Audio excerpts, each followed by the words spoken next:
Kita akan sama-sama mendengarkan pembahasan kesehatan yang akan dibawakan oleh Dr. Leonard Wi Setiawan dengan judul Mikrobiom dan Kesehatan Mental. Kepada Dr. Leonard, kami persilakan.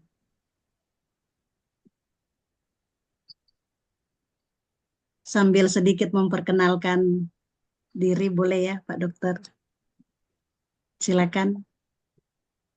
Baik, terima kasih. Em, Selamat malam, sahabat Rumah Berkat. Em, Sedikit perkenalan, saya adalah Dr. Leonard, eh, tugas di Surabaya. Em, saya bekerja dengan pemerintah Amerika dalam menangani klinik mereka, menangani orang-orang Amerika yang tiap tahun datang di Indonesia untuk menjadi relawan dan saya adalah dokter mereka. Tapi selain itu saya juga mempunyai ministry yaitu klinik di Villa Bukit Mas, klinik Fata yang memberikan pengobatan alamiah, memberikan coaching lifestyle untuk mereka yang menderita penyakit-penyakit yang disebabkan karena pola hidup yang salah. Um, jadi kita melakukan pemeriksaan secara medis, tetapi pengobatannya bukan pakai obat, tetapi pakai pakai pola hidup, perubahan pola hidup. Oke, sore ini kita akan belajar mengenai sesuatu hal yang menarik ya. Kalau saya berbicara mengenai mental health, kalau ada orang yang bertanya kepada Bapak dan Ibu, sahabat rumah berkat, kalau ada orang bertanya, bagaimana kondisi Bapak dan Ibu pada malam ini? Kondisi kesehatan mental Bapak dan Ibu. Tentu apa kira-kira yang masuk dalam pikiran kita? Kira-kira ada mau coba? Apa kira-kira kalau ada orang tanya, bagaimana kondisi kesehatan mental kita? Mungkin bisa di teks atau dijawab lewat buka mic.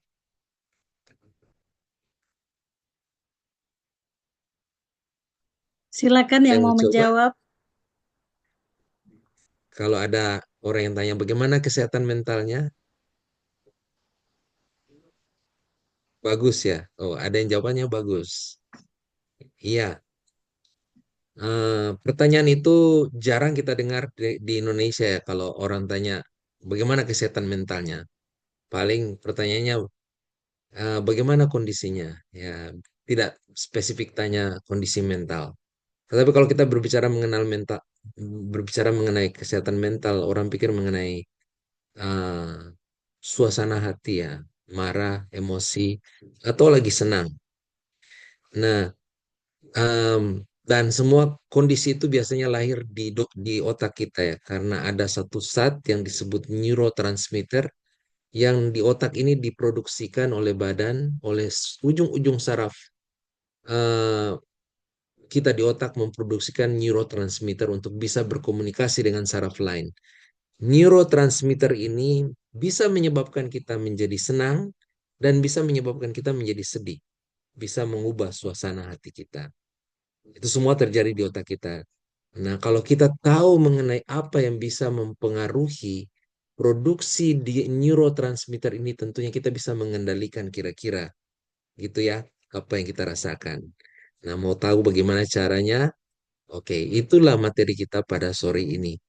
Saya akan share screen.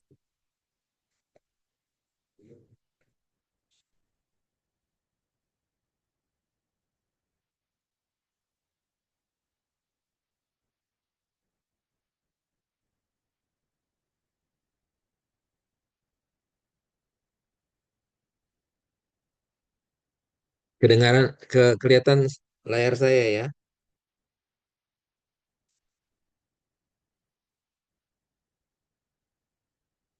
Sebentar, sebentar.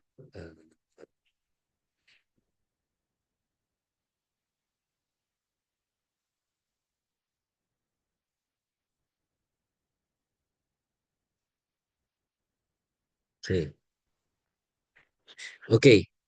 Jadi bagaimana kalau saya katakan bahwa apa yang kita rasakan itu, apa yang kita alami itu bukan hanya terjadi di otak, tetapi itu juga bisa dipengaruhi oleh 2 kilogram mikrobiota yang ada di usus kita. Apa itu mikrobiota? Mikrobiota adalah bakteri,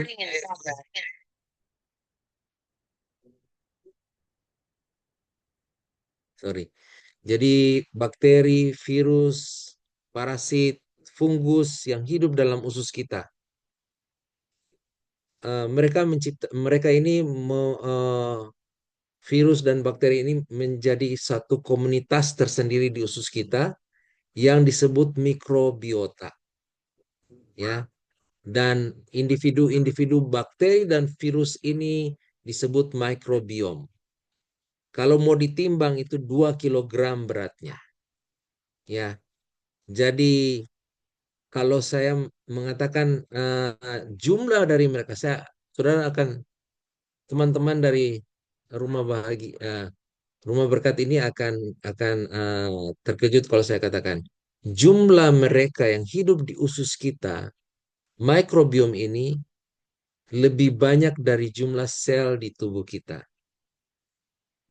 Jumlahnya trilionnya.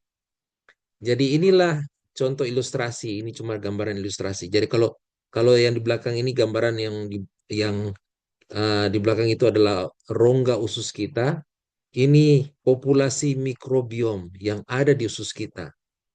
Ada 100 triliun mikroskopik eh, apa kehidupan yang ada di dalam usus kita.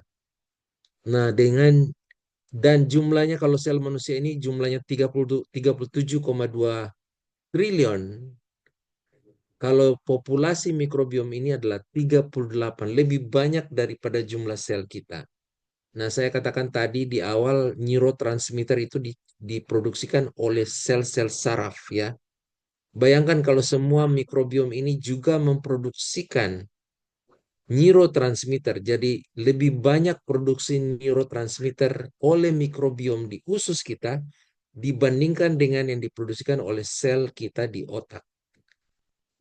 Ya, jadi sangat penting sekali kita belajar mengenai mikrobiom ini karena mikrobiom ini disebut juga otak kedua dari tubuh kita, the second brain. Karena di dalam usus kita ada diproduksikan juga neurotransmitter yang bisa mempengaruhi kondisi mood kita, emosi kita, dan pikiran kita. Contohnya, kita lihat saja hormon dopamin, neurotransmitter dopamin, dan neurotransmitter serotonin. Kita lihat di otak ini 50% diproduksikan neurotransmitter dopamin. Tetapi di dalam usus kita, mikrobiom ini memproduksikan 50% juga dopamin.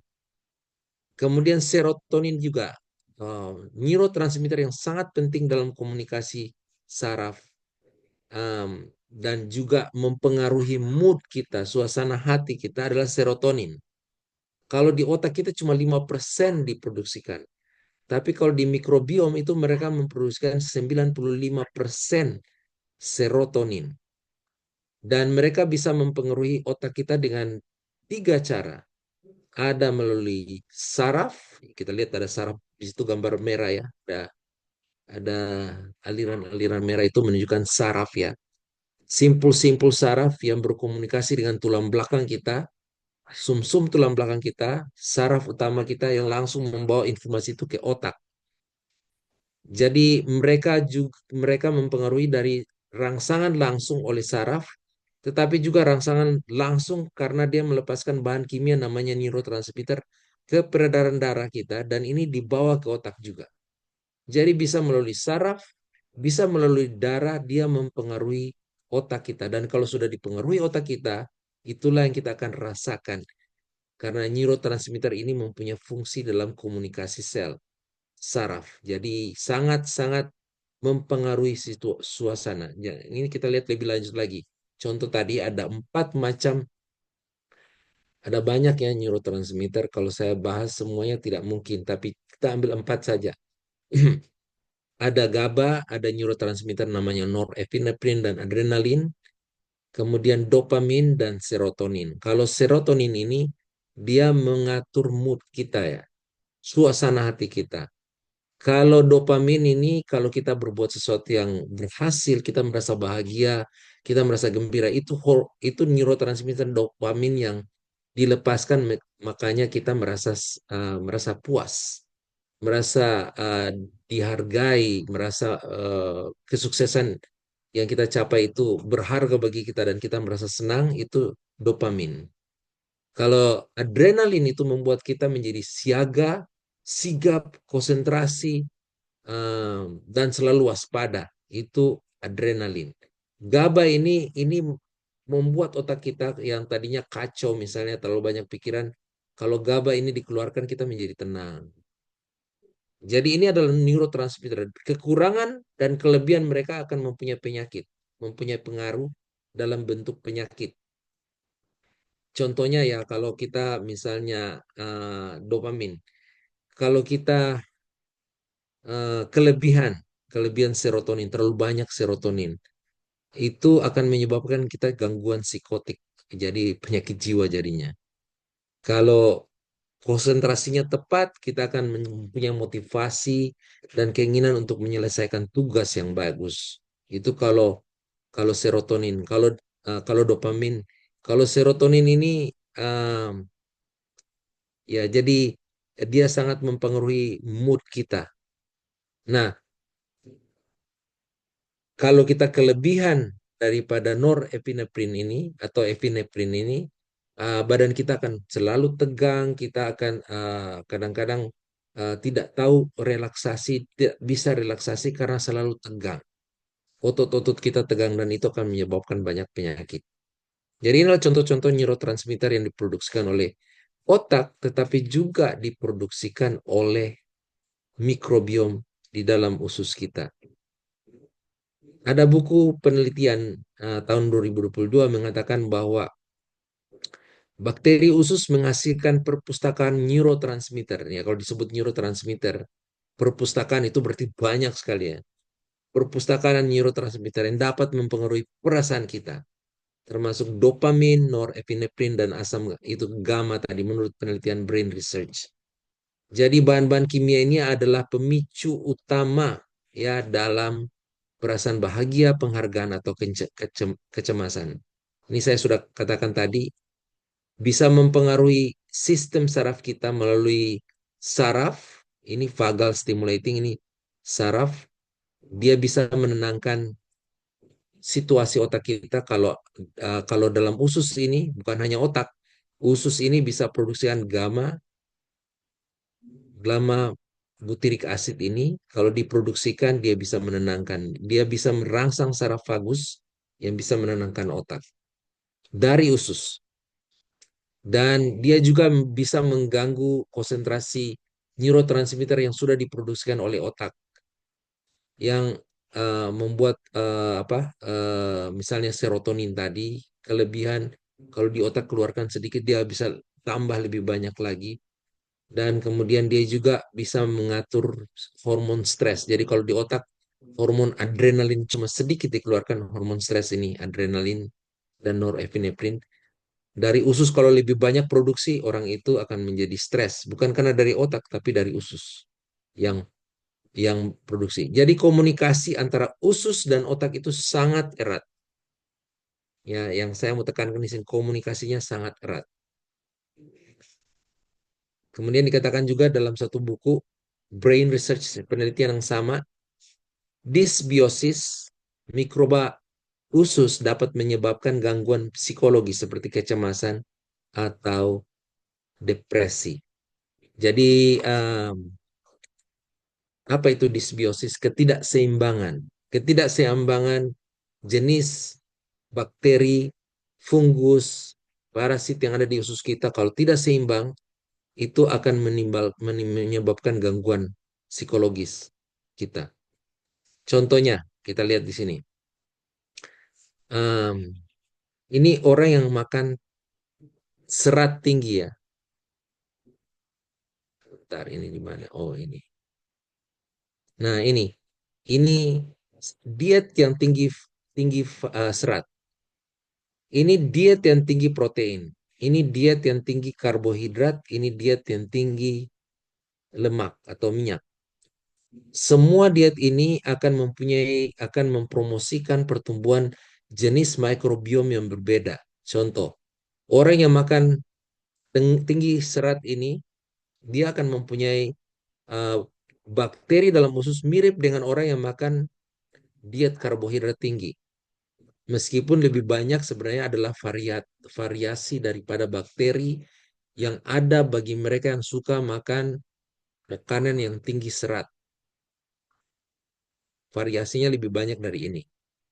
Orang yang makan orang yang dietnya tinggi lemak, jumlah bakteri, jenis bakterinya akan sangat berbeda dengan bakteri bagi mereka yang makan serat tinggi. Demikian juga dengan tinggi protein, diet tinggi protein. Mereka mempunyai jumlah bakteri yang khusus yang bisa mencerna daging di dalam usus. Jadi kalau kita perhatikan, coba sini kita perhatikan baik-baik. Bakteri yang baik itu adalah Firmicutes, ini bakteri baik ya, dan Actinobacteria. Ini dua ini adalah bakteri yang baik. Nah, ada satu penelitian yang menarik di sini. Penelitian yang menunjukkan demikian, bahwa anak-anak yang autism, anak-anak autism ya, ini ada penelitian tahun 2019, mereka mendapati bahwa anak-anak autism itu dikumpul, kemudian ada 3 penelitian besar yang dilakukan untuk anak-anak autism ini. Ini dilakukan di England penelitiannya. Dan mereka dapati bahwa semua anak-anak ini mempunyai jenis bakteri yang sama di dalam usus, yaitu tinggi bakteri proteobakteri dan bakteri Bacteroides.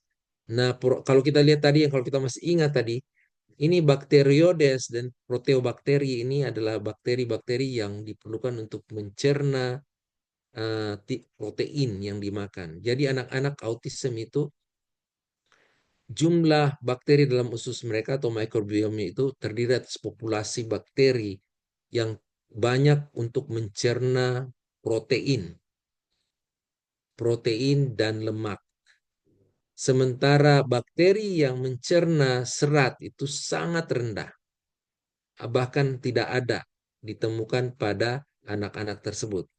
Nah, akibat daripada ketidakseimbangan atau disbiosis mikrobiom di dalam usus ini, yang kita sebut disbiosis ya, istilah kedokteran disbiosis itu, bakteri-bakteri ini memproduksikan toksik. Jadi bukan neurotransmitter yang baik, tetapi uh, tetapi juga racun hasil metabolit atau uh, uh, hasil metabolisme dari bakteri-bakteri tadi itu adalah racun metabolit yang mengganggu susunan, bisa mengganggu otak daripada anak-anak tersebut. Bukan hanya mengganggu, tetapi juga menyebabkan peradangan di dalam sistem sistem pertahanan badan. Jadi ada hormon-hormon dan yang dikeluarkan yang menyebabkan peradangan dalam tubuh kita, dalam tubuh anak-anak tersebut, seperti interleukin 6, interleukin 10, dan tissue necrotic factor. Ini adalah pro-inflammatory chemicals yang bisa menghancurkan bagian-bagian dari tubuh kita. Akibatnya, anak itu menjadi autism. Jadi gangguan daripada disbiosis di otak di dalam usus ini menyebabkan gangguan di otak. Jadi ada komunikasi. Tadi kita sudah belajar komunikasinya sangat erat ya. Jumlah bakteri yang salah di dalam usus anak-anak ini menyebabkan autism. Jadi anak-anak autism, penelitian ini juga disimpulkan bahwa mereka ini diberi makan salah waktu kecil. Itu sebabnya mereka berkembang menjadi autism. Dan ini adalah penelitian di Inggris, dilakukan 3 penelitian yang besar. Ada penelitian yang satu lagi dilakukan, menunjukkan bahwa bakteri yang ada di dalam usus kita mempengaruhi otak kita, bahkan bisa menyebabkan penyakit. Ini, ada 2 orang kembar. Jadi wanita kembar, yang satu ini gemuk, yang satu kurus. Dan kembar ini adalah kembar identik ya. Jadi bukan cuma uh, satu pasang kembar ini. Banyak kembaran yang dikumpul untuk dilakukan penelitian.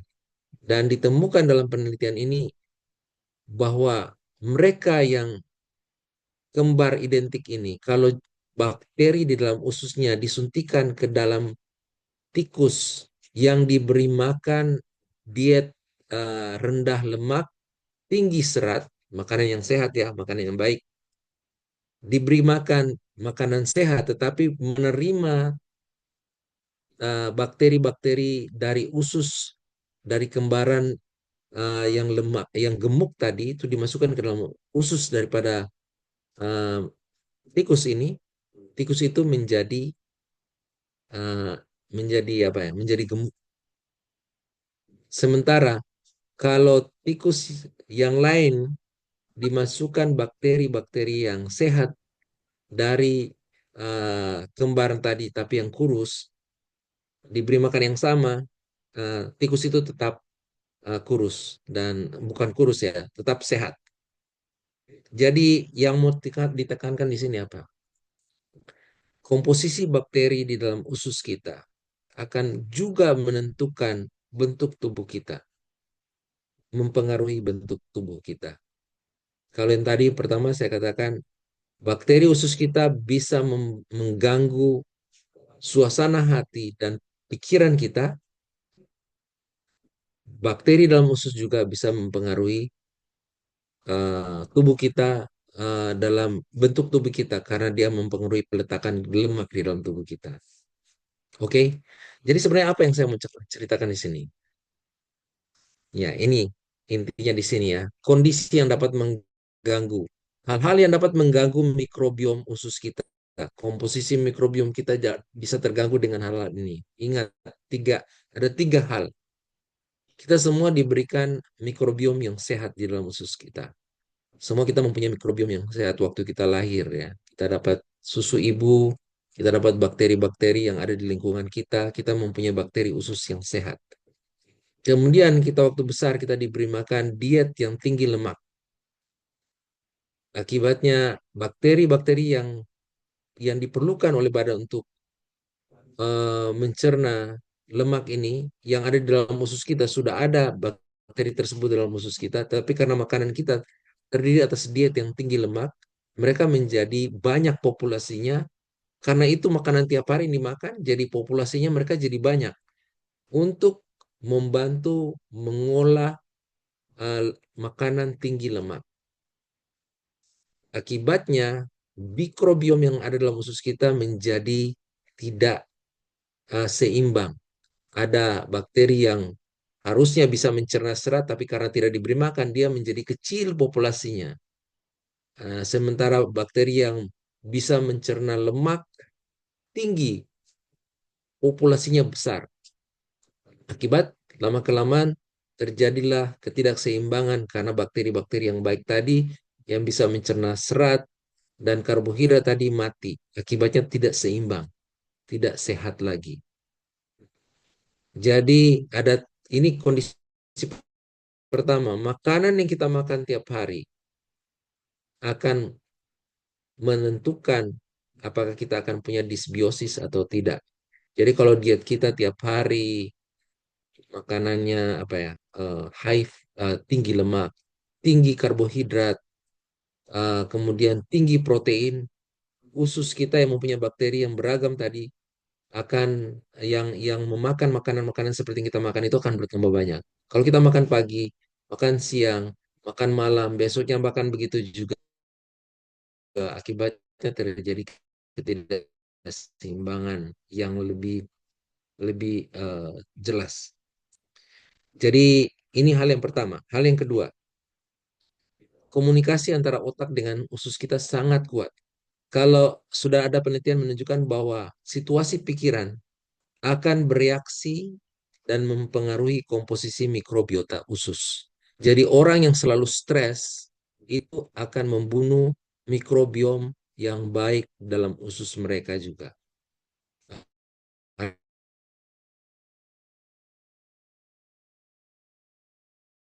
Kenapa? Karena ada hubungan yang sangat erat antara otak dan mikrobiom kita. Yang ketiga, kita dan kadang-kadang diperlukan waktu yang sangat lama untuk membangun kembali mikrobiom yang seimbang. Itu sebabnya sahabat-sahabat rumah berkat, di rumah berkat itu banyak makanan-makanan yang sudah diolah sedemikian rupa, yang adalah makanan-makanan transisi dan juga makanan-makanan dibuat oleh mengikuti prinsip whole food plant based. Itu adalah makanan yang tinggi serat dan itu adalah makanan-makanan yang baik bagi mikrobiom yang sehat, yang baik di dalam usus kita. Saya mau ajak kita untuk lebih banyak konsumsi makanan-makanan yang tinggi serat, karena itu akan memperbanyak populasi mikrobiom yang sehat dalam usus kita. Dan dengan memperbanyak bakteri yang baik dalam usus kita akan memberikan kita dampak positif. Suasana hati kita akan baik, kita akan lebih bisa mengendalikan emosi kita akan bisa lebih tenang, fokus. Ingat dopamin, serotonin, GABA yang diproduksikan, adrenalin yang diproduksikan oleh uh, bakteri-bakteri mikrobiom yang sehat di dalam usus kita mempengaruhi suasana hati kita. Ini ada analisis juga dari penelitian yang menganalisa uh, pattern dari makanan kita dengan resiko depresi. Ini ditunjukkan di paper ini, pola makan dengan konsumsi tinggi daging merah atau olahan, biji-bijian olahan. Nah, kalau saya bilang biji-bijian olahan kan kita sudah tahu ya. Kalau kita makan biji-bijian yang alami kan misalnya kacang, itu masih alami kalau kita rebus saja. Tapi kalau kacang sudah dicampur gula, itu sudah olahan. Kemudian permen-permen ini adalah sugar tinggi, itu akan membuat bakteri tertentu juga jadi banyak. Jadi produksi susu lemak, mentega, kentang, saus tinggi lemak, dan asupan rendah buah dan sayuran dikaitkan dengan peningkatan resiko depresi. Jadi orang-orang yang suka konsumsi begini sudah diteliti, mereka ini mempunyai resiko depresi yang lebih tinggi daripada mereka yang tidak konsumsi makanan seperti ini. Sementara pola makan yang bagaimana yang menurunkan risiko depresi, yaitu mereka yang punya pola diet yang tinggi konsumsi buah, sayuran, biji-bijian, ada yang makan ikan, minyak zaitun, susu rendah lemak, dan antioksidan dan asupan rendah makanan hewani, ternyata dikaitkan dengan penurunan risiko depresi. Saya akan memberikan ini. Jadi kalau kita bicara mengenai diet yang bisa membantu mikrobiom kita agar sehat, inilah dietnya. Diet yang dari sayur-sayuran segar, diet dari biji-bijian, kemudian legumes, eh, apa ya, biji-bijian dan polong-polongan, kemudian buah-buahan, buah yang segar ya, buah yang lengkap. Kemudian probiotik, kalau ada probiotik misalnya kefir, kombucha, nah itu bagus. Saya lihat ada tadi di short video tadi di Rumah Berkat ada.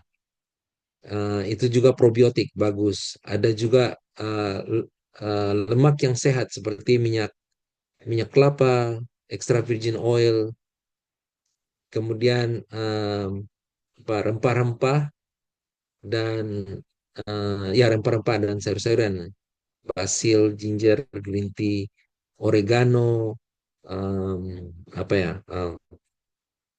turmeric atau jahe, ya jahe. Itu adalah microbiome diet. Kalau kita makan ini akan memperkaya mikrobiom kita dengan populasi bakteri yang baik, yang membantu pencernaan kita, tetapi juga membantu suasana pikiran kita dan emosi kita. Jadi suasana emosi dan pikiran kita sangat dipengaruhi oleh mikrobiom diet. Saya rasa kita semua setuju kalau saya katakan begitu pada akhir dari presentasi ini. Jadi inilah makanan-makanan whole food plant-based diet yang saya sudah sebutkan tadi di awal, terdiri atas buah-buahan, sayur-sayuran semua dan biji-bijian dan polong-polongan. Ini adalah semua sumber di alam yang kaya akan zat yang sangat sehat yang bisa menyehatkan kita. Akhir daripada presentasi ini saya mau katakan, pola makan pertama yang diberikan oleh pencipta kita terdapat dalam Kejadian 1 ayat 9. Berfirmanlah Allah, ini Tuhan yang menciptakan kita, memberi kita makanan seperti orang yang menciptakan mobil ya. Mobil ini harus pakai Pertamax, Pertalite. Jangan pakai solar. Nah, sama juga ini pola makan pertama yang diberikan kepada manusia oleh Tuhan. Ini dikatakan, lihatlah aku memberikan kepadamu segala tumbuh-tumbuhan yang berbiji di seluruh bumi. Segala pohon-pohonan yang buahnya berbiji itu akan menjadi makananmu. Kemudian pada Kejadian 3 juga akan disebutkan di sana diberikan juga sayur-sayuran menjadi obat dan makanan kita. Jadi inilah makanan kita kembali kepada alam, kita kembali kepada instruksi yang sudah diberikan oleh pencipta kita untuk memelihara tubuh kita. Kita makan yang ada di alam yang diciptakan oleh Tuhan. Itu akan mempunyai efek yang sangat baik, memperkaya mikrobiom kita, membuat kita lebih bisa mengendalikan emosi kita, pikiran kita lebih jernih, dan kita tidak depresi. Mudah-mudahan ini bisa menjadi masukan yang bagus, yang baik bagi sahabat-sahabat Rumah Berkat dan bisa membantu kita dalam memilih makanan kita ke depan. Terima kasih.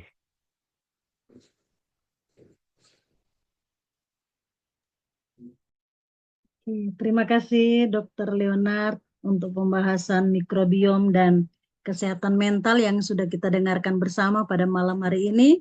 Selanjutnya kita datang pada sesi tanya jawab. Tapi sebelumnya kita akan ambil gambar bersama dulu ya Pak Dokter. Untuk semua sahabat Rumah Berkat yang hadir pada malam hari ini, boleh open cam dan kita akan ambil gambar bersama.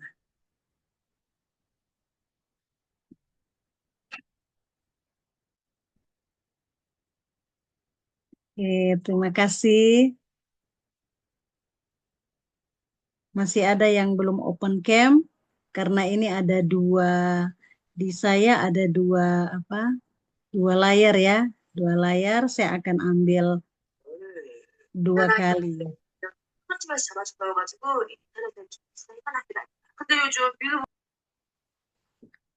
Oke, layar yang pertama yang masih belum open cam, silakan sahabat Rumah Berkat yang masih belum open cam. Oma Elizabeth ini agak miring ya, HP-nya mungkin. Diputar dulu Oma.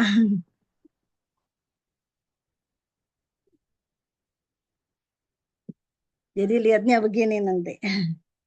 Oke, yang sudah open cam kita akan ambil gambar dua kali ya. Berikan senyuman yang terbaik. Saya hitung 1. Ntar saya cari dulu ini. Ini, oke. 1, 2, 3. Sekali lagi. Oke, sekarang saya yang layar yang kedua ya. 1, 2, 3.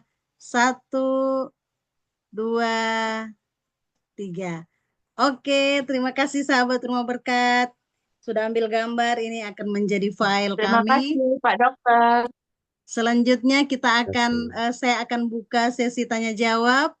Bagi sahabat Rumah Berkat yang ingin bertanya, boleh di chat, boleh juga langsung. Kami persilakan.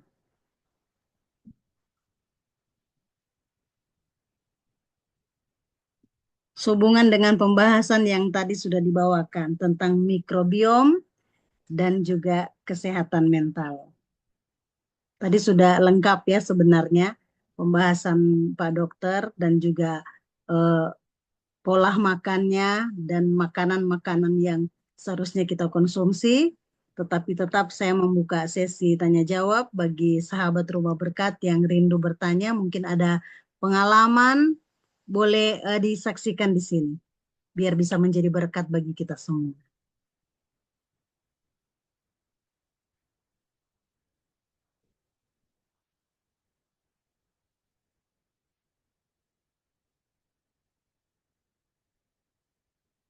Di chat juga boleh ya.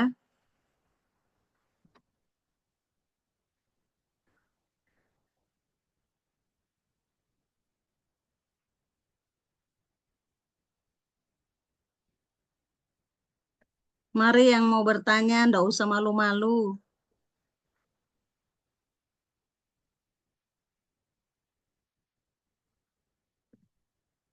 Kalau malu untuk berbicara, boleh di kolom chat.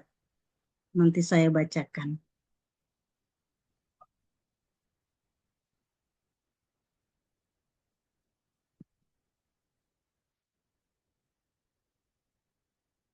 Oke, ada pertanyaan di kolom chat ya Pak Dokter. Saya bacakan. Perbedaan neuro perbedaan neuro bentar ini kok jalan-jalan nih. Perbedaan neurotransmitter dengan hormon apa ya? Silakan Pak Dokter.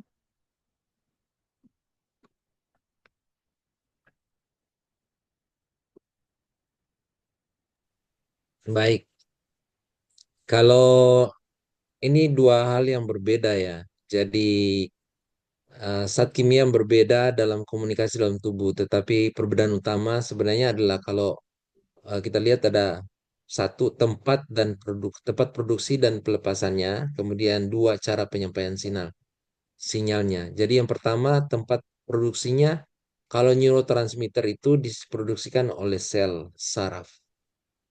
Ya, jadi sel saraf produksikan neurotransmitter. Nah, kalau hormon itu diproduksikan oleh kelenjar endokrin. Contoh kalau kelenjar adrenal, kelenjar tiroid yang ada di leher, pankreas mengeluarkan hormon namanya insulin. Ya. Nah, kalau cara penyampaian sinyal ini neurotransmitter dia menyampaikan secara spesifik kepada ujung saraf. Kalau hormon ini dia masuk ke dalam darah, dia mengalir dulu oleh darah dibawa ke organ target dan efeknya bisa lebih lama, bisa sehingga berhari-hari ya efeknya. Kalau neurotransmitter kan langsung waktu itu dipakai, langsung dirasakan oleh tubuh kita. Kita rasa senang, kita rasa bahagia ya karena neurotransmitter yang diproduksi waktu itu langsung bekerja. Jadi meskipun mereka berbeda, neurotransmitter dan hormon saling berkomunikasi.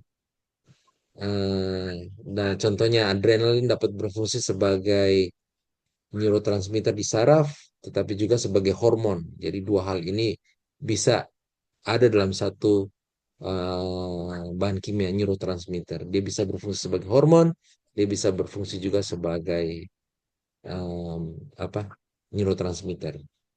Jadi kira-kira gambaran sedikit dari perbedaan antara kedua hal tersebut. Oke, terima kasih jawabannya. Yang bertanya tadi Bapak Yohanes Tri sudah terjawab ya.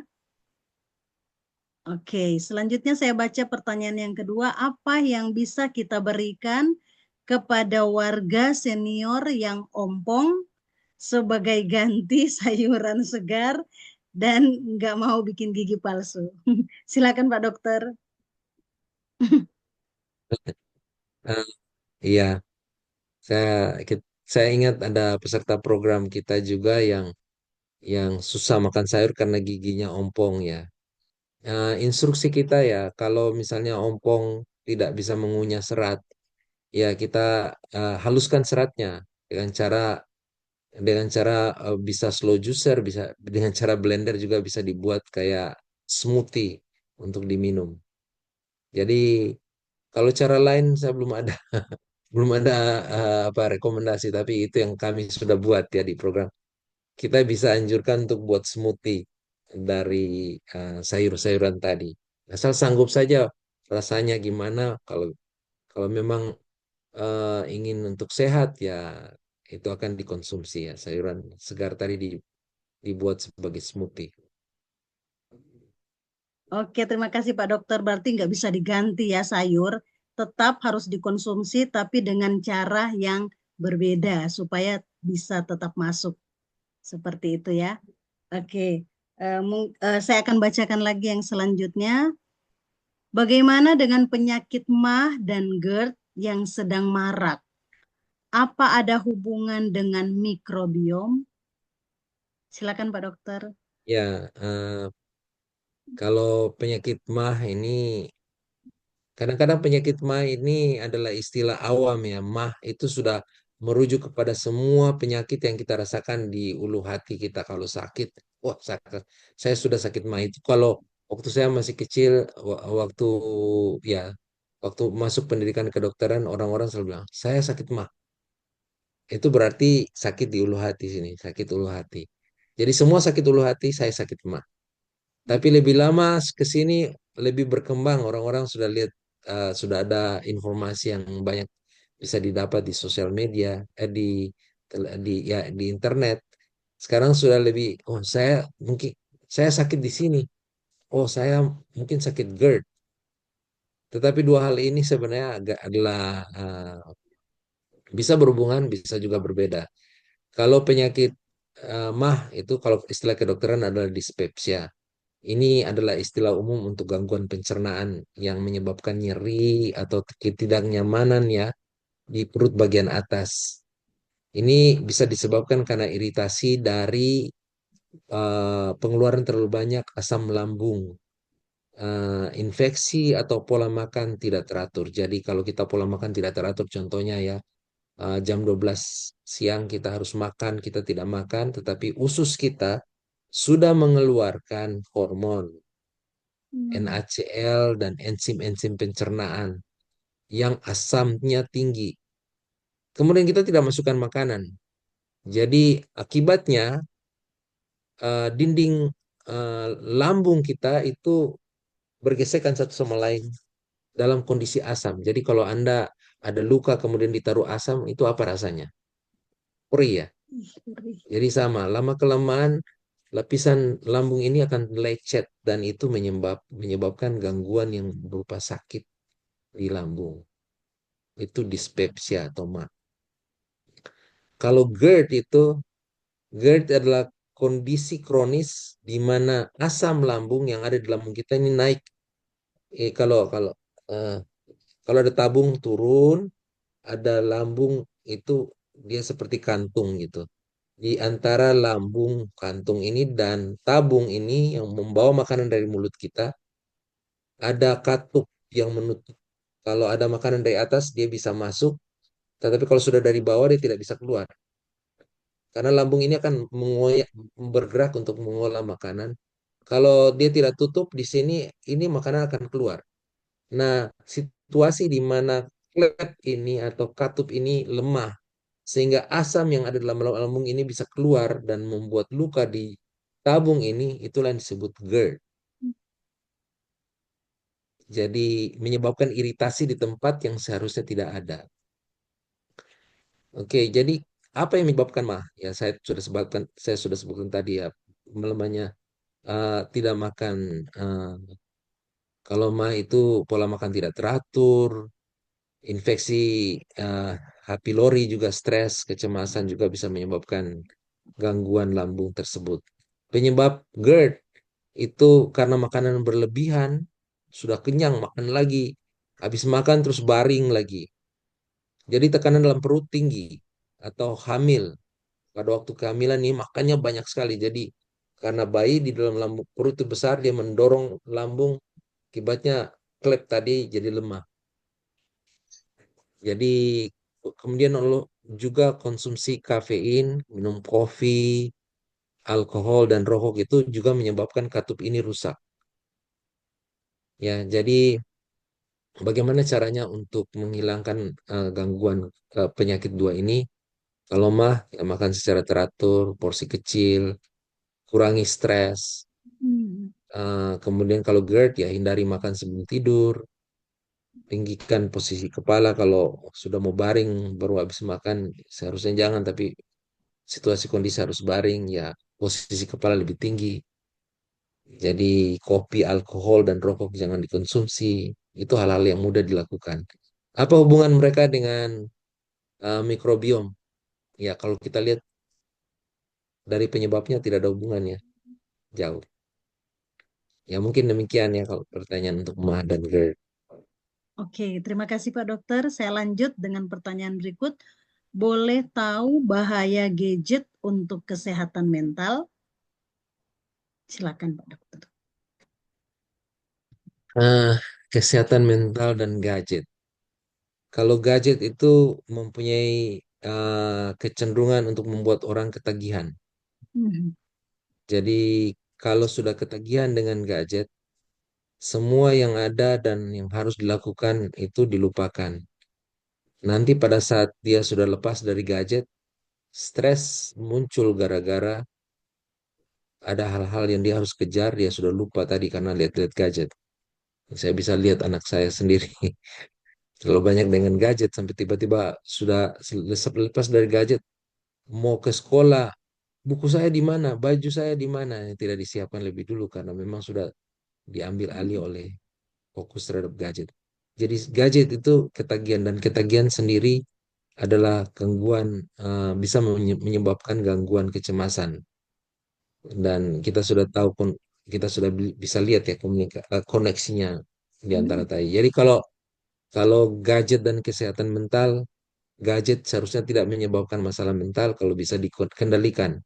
Tapi kalau orang itu tidak bisa mengendalikan gadget, dia akan banyak mempunyai masalah mental karena hidupnya sudah jadi di alam yang ini ya, alam maya bukan di alam nyata. Kalau kembali ke alam nyata, stresnya muncul di situ.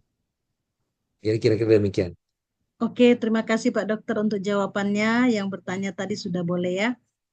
Saya baca pertanyaan selanjutnya. Buah-buahan dan sayur-sayuran sekarang sudah banyak bahan kimianya. Apa masih sehat bila dimasukkan ke tubuh? Silakan Pak Dokter. Ibu Joyce yang bertanya ya, Ibu Joyce Erna. Bu, kalau di hidup hidup sekarang ini, kalau kita lihat lingkungan kita dan kita ini sangat apa ya, sangat kritis terhadap lingkungan kita. Ini adalah dunia yang seharusnya kita tidak hidup lagi karena semua sudah terpopulasi, semua sudah terkontaminasi. Kita mau bicara apa yang tidak terkontaminasi sekarang? Bukan hanya makanan sampai pikiran juga terkontaminasi. Oke, kalau mengenai sayur-sayuran dan buah-buahan yang sudah sudah ada bahan kimia, sudah terkontaminasi dengan bahan kimia karena pupuk dan segala macam obat-obatan yang ditambah supaya sayuran itu kelihatan segar, buah itu kelihatan segar meskipun sudah lama dipanen atau buah-buahan tadi dibesarkan dengan kimia atau sudah disuntik dengan bahan-bahan kimia. Apakah itu bagus kalau dikonsumsi? Tentunya jawabannya sangat jelas, ya, tidak sehat. Tidak sehat. Nah, kalau begitu, makanan dan sayuran apa yang saya bisa masukkan yang bisa, yang sehat kira-kira? Yang tidak ada kontaminasi dengan bahan kimia. Tentunya kita pilih yang organik ya. Tapi pertanyaannya, berapa yakin kita makan makanan yang tidak, yang dikatakan organik? Dan kita yakin itu organik, tidak ada kimia. Apakah Anda yakin? Tidak yakin juga, karena kita nggak tahu. Di pasar itu saya bisa bilang orang bisa taruh organik, tetapi sebenarnya ada proses yang kita tidak, ya di Indonesia pelindungan konsumen itu masih kurang ya, dan itu kenyataan kita. Makanya kalau kalau saya selalu menganjurkan kita memilih produk yang kita sudah kenal dan kita sudah yakin betul-betul bahwa dia ini adalah organik. Nah, kalau Anda mau lebih yakin lagi, tanam aja sendiri. Itu lebih aman. Tanam sendiri buah-buahan dan sayur-sayuran dan konsumsi sendiri dari dari kebun Anda sendiri. Itu lebih terkontrol. Dan itu yang saya bisa anjurkan. Nah, kalau pertanyaan Ibu, misalnya saya tidak ada kebun, saya tidak bisa tanam, saya tidak itu, ya Ibu pilih sesuatu yang Ibu bisa teliti dan Ibu bisa yakinkan diri. Nah, kalaupun sudah makan itu dan itu sudah terkontaminasi, berarti kita sudah pilih yang terbaik di antara yang terjelek. Itu adalah apa ya? Hal yang kita bisa pikirkan supaya lebih menyenangkan ya. Semua jelek, tapi inilah yang terbaik dari yang terjelek. Dan cuma ini yang kita bisa konsumsi ya. Kira-kira demikian, Oke, Bu Joyce terima bisa. kasih jawabannya Pak Dokter. Saya baca pertanyaan selanjutnya. Sudah terjawab ya Bu Joyce ya. Tanam sendiri lebih bagus. Pakai polybag, polybag. Oke, nanti dilakukan sama Bu Joyce. Pertanyaan selanjutnya saya baca, apakah suplemen herbal termasuk mikronutrition yang dibutuhkan oleh warga senior? Silakan Pak Dokter. Kalau kita mau suplemen ya, kalau suplemen sebenarnya namanya suplemen. Kenapa namanya suplemen? Ya, karena itu adalah pelengkap. Itu bukan bukan hal yang utama. Yang utama yang kita konsumsi. Jadi tidak esensial. Kalau kita tidak kalau kita disebutkan tidak esensial itu berarti kita tidak pakai juga tidak akan mati. Kalau esensial kita harus pakai karena kalau kita tidak pakai atau tidak konsumsi kita bisa merusak apa kesehatan kita. Nah, kalau pertanyaan suplemen herbal termasuk mikronutrien dibutuhkan oleh warga senior, bukan hanya warga senior memerlukan mikronutrien, kita semua membutuhkan mikronutrien. Apakah suplemen herbal itu termasuk disebut mikronutrien? Saya tidak yakin itu adalah mikronutrien. Mungkin diklaim secara bisnis suplemen herbal ini adalah mikronutrien khusus untuk orang-orang menula. Tetapi itu juga adalah apa ya em, slogan dari pembisnis itu untuk bisa terjual produknya lebih cepat ya suplemen herbal. Kalau ini pertanyaan dari Ibu Maria Yuliani ya. Kalau mau konsumsi mikronutrien yang baik, makanlah dari sumbernya langsung. Kenapa harus ambil yang suplemen? Suplemen itu sudah diproduksikan oleh orang lain, oleh pabrik, dengan ada tentunya dengan tujuan marketing juga. Kenapa kita harus konsumsi dari mereka gitu? Kita bisa makan sendiri langsung daripada alam yang ada di sekeliling kita. Karena toh mereka juga ambil dari alam, diolah baru untuk kita. Jadi kira-kira demikian ya. Eh, ini pertanyaan agak janggal soalnya ada dimasukkan itu suplemen, kemudian mikronutrien, kemudian warga senior. Jadi agak agak rancu sebenarnya. Kalau kalau kita bicara mengenai mikronutrien kan ada banyak mikronutrien termasuk phytochemicals, mikronutrien termasuk vitamin, termasuk minerals, itu semua mikronutrien. Jadi ambil langsung dari sumbernya. Jadi makan makanan whole food plant based yang tadi dianjurkan, itu kita sudah mendapat mikronutrien yang sangat kaya dari yang disediakan oleh alam yang bisa menguatkan tubuh kita. Bukan hanya warga senior, tapi warga yang masih muda juga bisa mendapatkan manfaat dari sana. Demikian kira-kira. Kasih. Oke, terima kasih Pak Dokter. Jadi warga junior juga ya boleh ya. Eh, Baiklah, masih ada yang bertanya, ingin bertanya lagi? Sambil menunggu, mungkin saya boleh bertanya ya Pak Dokter ya. Saya tertarik dengan pembahasan Pak Dokter tadi yang mengatakan tentang neurotransmitter, apa dopamin, serotonin itu tadi ya, ada apa GABA dan apa yang satunya itu. Bagaimana caranya kita memunculkan mereka bersama? Apakah kita bisa supaya sama-sama ada? Kalau sama-sama itu ada pada diri kita, kan luar biasa. Jadi kita nggak ada stres lagi, adanya yang bahagia dan lain sebagainya.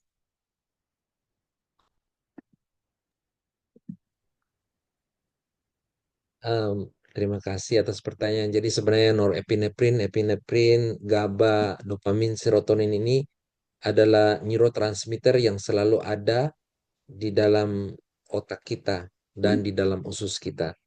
Itu selalu ada, tetapi konsentrasinya berbeda-beda. Hmm. Dan eh, apa konsentrasi ini diatur oleh saraf itu sendiri. Jadi meskipun pengaturan secara individual tetapi kumulatif reaksi yang disebabkan oleh mereka itu semua itulah yang menyebabkan apa yang kita rasakan. Semua itu ada pada saat bersamaan, eh, tetapi mereka punya aksi berdasarkan konsentrasi yang berbeda-beda. Kalau kita terdapat gangguan, misalnya Parkinson ya, Parkinson ada bagian otak yang disebut substansia nigra yang rusak. Substansia nigra ini memproduksikan dopamin dan kita tahu dopamin ini sangat mempengaruhi mood kita ya, membuat eh, perasaan kita sangat dikendalikan oleh dopamin ini. Jadi orang yang mempunyai kekurangan dopamin karena masalah anatomis, karena rusak substansia nigranya ini, akan mengalami gejala yang disebabkan karena kekurangan dopamin. Nah, gejala-gejala apa yang ditimbulkan oleh orang yang kekurangan dopamin? Banyak. Tadi kita sudah lihat bersama di presentasi ya. Kalau Mm-mm. orang kekurangan dopamin itu dia akan mengalami uh, banyak gangguan, misalnya uh, gangguannya gerakannya jadi kayak keras kali gitu, kurang bisa bergerak dengan baik. Kemudian dia kalau konsentrasi pikirannya juga akan susah, motivasi untuk hidup tidak ada, keinginan untuk hidup itu juga hilang kalau dopamin ini. Jadi orang itu akan kehilangan ya konsentrasinya akan jadi pikirannya kayak kayak berawan gitu, tidak bisa fokus lagi. Memorinya hilang. Dia tidak bisa menikmati kesenangan. Dia menjadi apati terhadap lingkungannya, terhadap orang-orang yang tadinya dekat dan sangat nyaman dengan dia. Sekarang dia menjadi seperti orang dari luar angkasa gitu, tidak mengenal, tidak.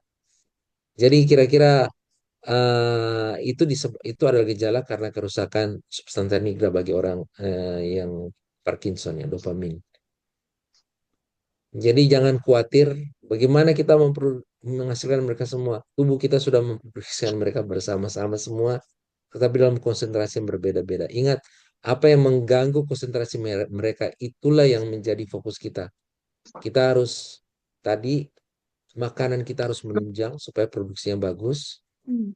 Kita harus mengendalikan emosi kita, pikiran kita, stres kita akan mempengaruhi juga dia, Mm-mm. populasi mikrobiom di usus kita. Dopamin kan 5% di, di otak produksinya, dopamin di 95% diproduksikan oleh usus. Jadi kalau kita bisa mengetahui tiga hal tadi ya, jadi diet mikrobiom, Mm-mm. kendalikan emosi, stres kita, pikiran kita, kemudian hati-hati dengan konsumsi antibiotik. Tiga hal ini Oke. bisa kita kendalikan untuk bisa mempengaruhi konsentrasi daripada neurotransmitter di otak kita. Agak Oke, terima abstrak ya. kasih Pak Dokter untuk pertanyaannya. Baiklah, mungkin kita sebelum kita akan menutup rangkaian seminar kita pada malam hari ini, Pak Dokter mungkin eh, mau kasih satu closing statement buat kita semua. Silakan. Ya, sahabat-sahabat rumah berkat, kesehatan kita, bagaimana kondisi kita, bagaimana perasaan kita, itu adalah buah daripada keputusan kita untuk apa yang kita masukkan ke dalam mulut kita. Jadi hati-hati dengan makanan yang kita masukkan ke dalam tubuh karena dia akan mempunyai pengaruh yang sangat besar terhadap emosi dan kesehatan mental kita. Kira-kira itu yang saya mau bagikan. Terima kasih. Oke, terima kasih Pak Dokter Leo untuk pembahasan pada malam hari ini. Baiklah, kita akan menutup seminar kesehatan kita dengan doa. Saya mohon Pak Bambang Kadarman untuk pimpin kita dalam doa tutup. Silakan Kita Pak Bambang. berdoa. Ya, Bapa kami yang di sorga, sungguh menakjubkan apa yang Tuhan sudah ciptakan di dalam tubuh kami ini. Tuhan sudah meletakkan apa yang penting di dalam tubuh kami, dan kami sebagai manusia belajar untuk menjaganya. Tuhan, terima kasih atas pencerahan yang Tuhan sudah berikan kepada kami malam ini melalui Dr. Leo. Biarlah Tuhan itu boleh memberikan kepada kami pengetahuan agar kami boleh lebih memiliki hikmat lagi di dalam menjaga tubuh kami, agar boleh terjaga tetap sehat. Tuhan, kami menyerahkan Dr. Leo ke dalam tangan-Mu di dalam pelayanan-pelayanan yang dilakukan. Tuhan juga memberkati keluarganya, sehingga keluarga ini boleh menjadi berkat buat banyak orang. Tuhan, kami semua yang hadir di tempat ini, kami tahu kami memiliki masalah masing-masing. Tetapi kami percaya Tuhan, bahwa Tuhan akan memberikan kepada kami pengertian agar kami boleh dituntun oleh Tuhan untuk bisa menjaga tubuh kami dengan apa yang terbaik yang Tuhan sudah siapkan bagi kami, baik itu melalui makanan dan juga melalui pola hidup sehat yang lain yang bisa kami lakukan agar kami boleh terjaga di dalam kesehatan kami. Terima kasih Tuhan, kami menyerahkan seluruh hidup kami ke dalam tangan. Menyerahkan juga rumah berkat ke dalam tangan. Di dalam nama Tuhan Yesus kami berdoa. Amin. Amin. Terima kasih Pak Bambang Kadarman. Sekali lagi kami atas nama Rumah Berkat mengucapkan terima kasih banyak kepada Dr. Leonard Setiawan untuk pembahasan kesehatan yang luar biasa pada malam hari ini. Semoga kita semua yang sudah mendengar bisa menjadi pelajaran penting bagi kita, bagaimana kita bisa menjaga tubuh kita agar bisa tetap sehat, kuat, dan bisa melayani Tuhan. Baiklah, mungkin ada sahabat Rumah Berkat yang ingin menyapa untuk mengucapkan terima kasih, kami persilakan. Bukan Zoom. Terima kasih Terima Dr. kasih Leo. banyak untuk belajar. Dr. Leo. Terima kasih Dr. Leo, Tuhan berkati. Ditunggu pembahasan selanjutnya.